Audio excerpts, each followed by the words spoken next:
Hello students, this is Subodh sir from English classes and I welcome you on my YouTube channel. Dear students, ये जो आज आपका video है बहुत ही ज़बरदस्त होने वाला है। ये इसलिए मैं बोल रहा हूँ कि इस तरह के एक्सरसाइजेज चाहे वो किसी भी बोर्ड्स के स्टूडेंट्स हो या कंपटीशन के स्टूडेंट्स हो, सबके लिए ज़रूरी है, क्योंकि इस तरह के प्रश्न अक्सर हर तरह के एग्जामिनेशंस में पूछे जाते हैं।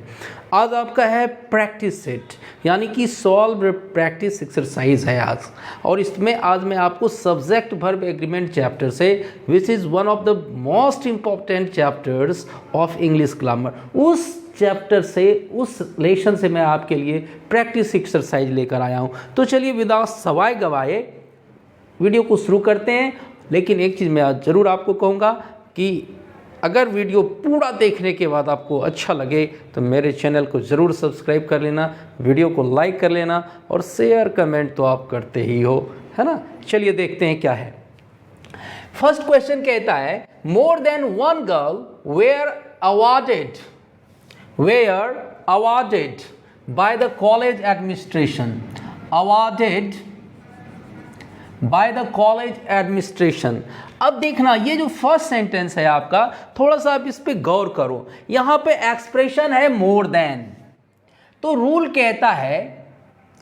ये कहता है कि अगर कोई एक्सप्रेशन मोर देन के बाद अगर कोई सिंगुलर सब्जेक्ट हो, यानी कि सिंगुलर सब्जेक्ट हो, तो ऐसे एक्सप्रेशन में वर्ब हमेशा सिंगुलर आएगा। तो मीन्स यहां पर वेयर के जगह पे आपका सही क्या हो जाएगा, तो वाज हो जाएगा। आप देख लेना, सही क्या हो जाएगा, आपका आंसर वाज हो जाएगा।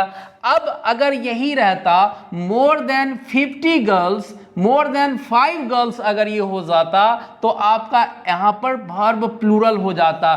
तो यहां पर मेन आपको what you have to keep in your mind that more than plus singular subject equal to singular verb, और दूसरा याद रखना है आपको more than plus plural subject equal to plural verb. तो ये फर्स्ट में आपका ये मिस्टेक्स था जो आपने करेक्ट कर लिया। अब दूसरा क्या कहता है, there were many fishes in the aquarium. अब देखिए, ये आपने देयर वेयर कोई दिक्कत नहीं है। अब यहाँ पर सेंस क्या है, एक्वेरियम मछली के घर को कहते हैं जिसमें मछली को पालते हैं। तो यहाँ पर मेन सेंस आपका क्या है, ये फिशेस है।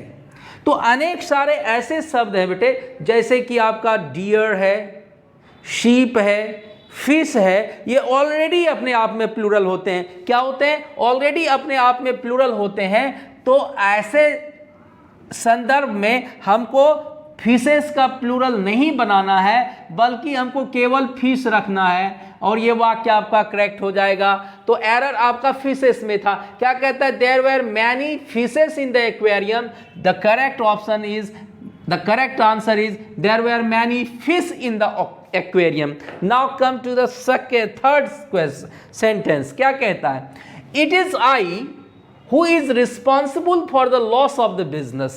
वो बंदा खुद कह रहा है, it is I who is responsible for the loss of the business, यानी कि बिजनेस के लॉस के लिए वो खुद जिम्मेदार है। अब आप देखिए, it यहाँ पर सब्जेक्ट नजर आ रहा है, इज तो इसके अनुसार सही है।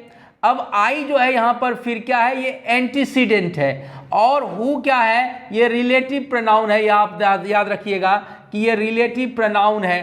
तो अब देखिए, इज यहाँ पर किसके अनुसार से हुआ है, responsible for the loss of the business. इधर वाले पार्ट में तो कोई मिस्टेक्स नहीं नजर आ रहा है। तो आपने क्या ध्यान देना है बेटे कि ये जो हु है ये रिलेटिव प्रोनाउन है, और रिलेटिव प्रोनाउन के पहले जो ये आई का प्रयोग किया गया है यही इसका एंटीसीडेंट है। तो ये जो वर्ब इज होगा यहाँ पर, ये आई के अनुसार यूज होगा। अब बताइए कि आप आई जो है के अनुसार कभी हम इज लगा सकते हैं उसमें, तो इसका सही ऑप्शन हो जाएगा, सही आंसर हो जाएगा।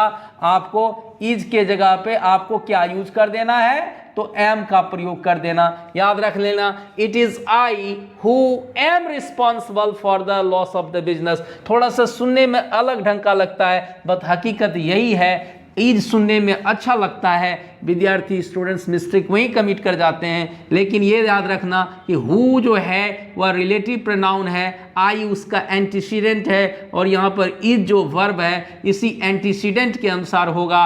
अगर यहाँ पर दूसरा रहता इट इज ही, तो यहाँ पर इज सही था। Clear? Now come to the fourth sentence. The house with all its furniture were auctioned at a very low bid, मतलब बहुत कम बोली पर घर के साथ साथ फर्नीचर का भी जो है नीलामी हो गया, ये कहना चाहता है सेंटेंस में। अब देखिए द हाउस विथ ऑल, बहुत सारे एक्सप्रेशन आपको ऐसे आएंगे जिसमें with, together with, in addition to, इस तरह के जितने भी एक्सप्रेशन से दो नाउन्स जुड़े रहते हैं, दो सब्जेक्ट जुड़े रहते हैं, ऐसे मामले में वर्ब जो है वह हमेशा अपने फर्स्ट सब्जेक्ट के अनुसार सिंगुलर या प्लूरल होता है, याद रखिएगा। तो अब यहाँ पर फर्स्ट सब्जेक्ट विथ के पहले क्या है?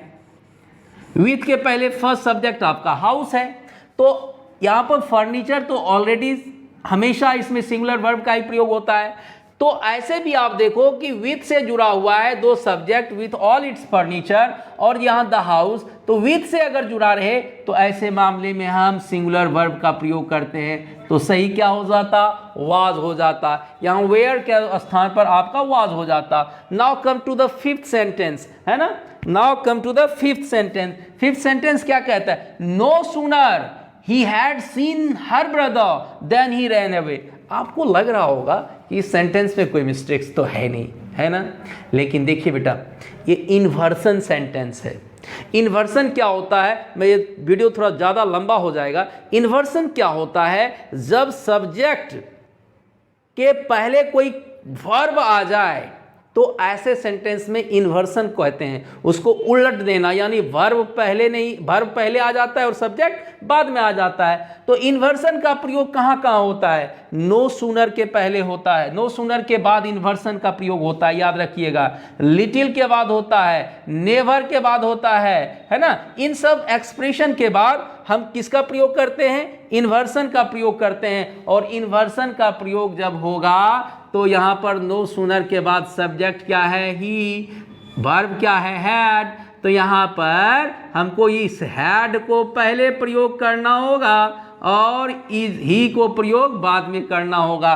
तो सही क्या हो जाएगा? No sooner had he seen her brother then he ran away. Her brother मतलब किसी दूसरे की भी भाई को देखा होगा, इसलिए आप लोग को भी लग रहा होगा कि यहाँ हर नहीं हिज होना चाहिए था, लेकिन भाई किसी लड़की के भाई को देख लिया होगा, इसलिए हर ब्रदर को भी चलेगा, है ना? तो नो सूनर हैड ही, देखिएगा, no sooner had he seen her brother then, when, या नो सूनर के बाद व्हेन का प्रयोग नहीं करेंगे, देन का ही ये सही है, then he ran away. Clear हो गया?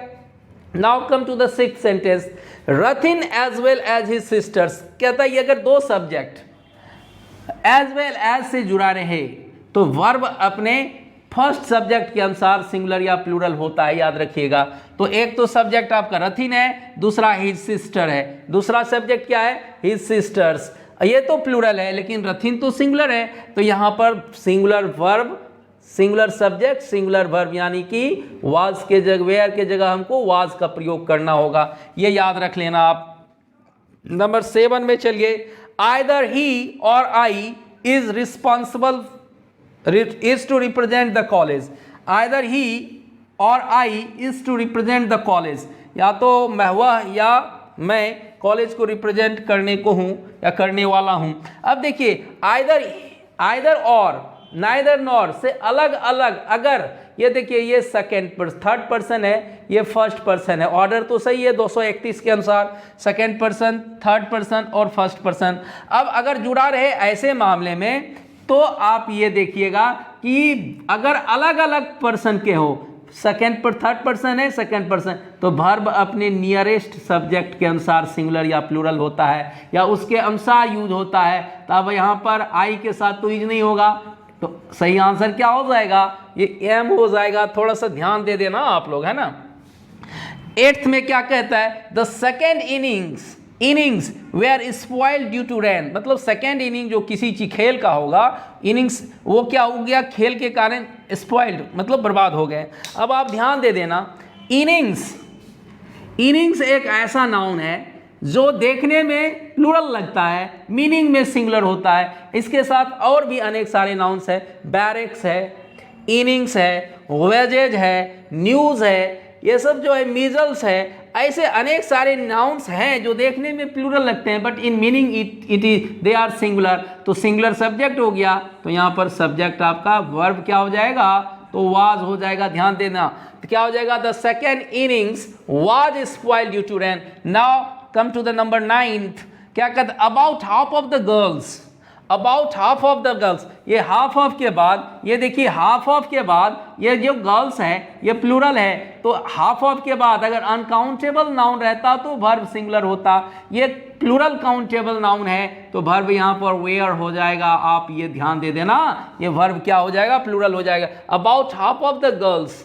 है ना, were present in the auditorium. मैं सबसे रिक्वेस्ट करता हूँ कि पूरे वीडियो को देखिए, बिना पूरे वीडियो जो है आपको देखे आपको इसकी क्वालिटी का पता नहीं चल पाएगा।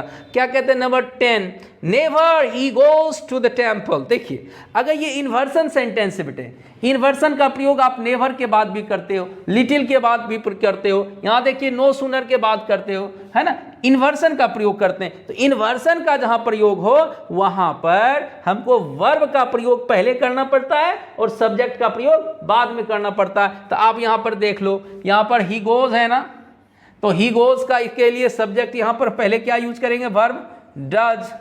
उसके बाद क्या लिखेंगे, ही, गोज का सिंगुलर क्या हो जाए, प्लूरल क्या हो जाएगा, गो। तो इसको आपको हटा देना पड़ेगा और यहां पर इसको हटा के हमको क्या यूज करना पड़ेगा, never does he go to the temple. ये आपका सेंटेंस करेक्ट हो जाएगा। इन्वर्सन सेंटेंस है, never does he go to the temple. Now it is correct. Now number 11, the jury क्या कहता है, the jury was divided in their opinion in that case. अब देखिए जूरी हुआ, कमिटी हुआ, ऑडियंस हुआ, फैमिली हुआ, ये सब ऐसे नाउन हैं जो एक कलेक्टिव नाउन है और कलेक्टिव नाउन जब इसका एज अ होल प्रयोग किया जाता है, एज अ होल सिंगल रूप में जब इसका प्रयोग किया जाता है तो वर्ब सिंगुलर होता है। लेकिन यहाँ तो इन देयर है, यहाँ देखिए देयर, कमिटी तो बट गया है। ये जो देयर यूज हुआ है इससे कमिटी आपका बढ़ गया, तो जब कमिटी बढ़ गया तो ये प्लूरल हो गया और इसीलिए यहाँ पर वाज के जगह